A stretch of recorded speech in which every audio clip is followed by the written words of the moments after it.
बढ़ेंगे आगे। तेजस्वी यादव ने सनातन धर्म पर जारी सियासत को लेकर पीएम मोदी पर प्रहार किया है। तेजस्वी यादव ने एक चुनावी सभा में तंज कसते हुए कहा कि पीएम मोदी सनातन धर्म के हैं। सेना के तीनों अंगों के अध्यक्ष सनातन धर्म है।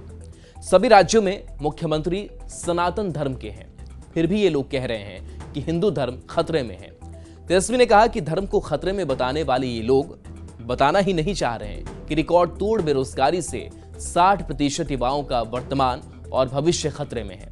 किसान और कृषि खतरे में है। उद्योग धंधे खतरे में है। खतरा है सनातनी के, प्रधानमंत्री हमारे सनातन धर्म के, राष्ट्रपति सनातन धर्म के, तीनों सेना के अध्यक्ष सनातन धर्म के, सब मुख्यमंत्री सनातन धर्म के, हर प्रदेश के हर गवर्नर सनातन धर्म के, फिर भी कह रहे सनातनी खतरे में। कैसे रे भाई? खतरे में बोलते हैं। और इनके पिताजी को मीसा में किस सरकार ने बंद किया था? इमरजेंसी लगाई थी कांग्रेस पार्टी ने ना। जज को सुपरसीड किया था, सेंसर किया था, मीडिया को, संपादकों को जेल में बंद किया था। तो वोट के लिए इनका चेहरा रोज सामने आता है। तेजस्वी बाबू, मैं आप पर बोलता नहीं हूं, आज पहली बार बोल रहा हूं कि लालू जी का परिवार बिहार नहीं है। लालू जी का परिवार उनका परिवार है, बस।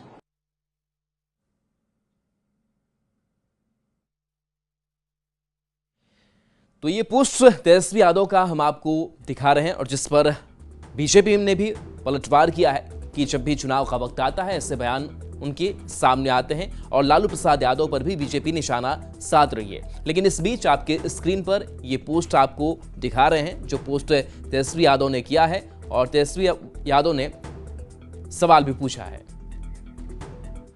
कोई गलत बनाता हो तो उसी पर आधार पर कहा जा रहा है। जिस तरह कर्नाटक में और आंध्रा में जिस तरह मुस्लिम समाज को आरक्षण देने का प्रयास किया गया कांग्रेस पार्टी का, उसी का तो विरोध हो रहा है।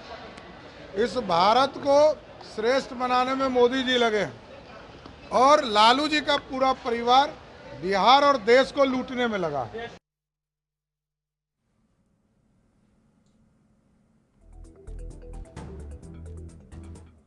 इस देश के इतिहास को पढ़ना चाहिए, मेरा उनको सलाह होगा। तेजस्वी जी को इस देश की संस्कृति की भी समझ बढ़ानी चाहिए।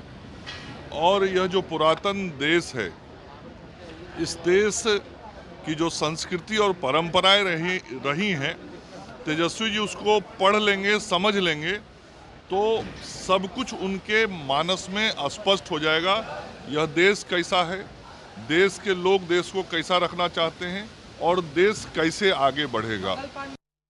अगर कोई बेबुनियाद बात करिए तो जितना बेबुनियाद बात करना गलत है, उतना ही बेबुनियाद बात को इस तरीके से आप लोग के माध्यम से प्रचारित करना भी उचित नहीं है।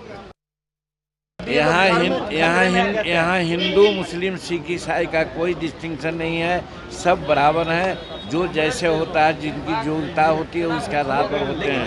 यहाँ का तेजस्वी कोई महान स्कॉलर नहीं है कि उनकी बात को हम लोग माने और समझें। नहीं, हिंदू कभी न खतरे में रहा है न रहेगा।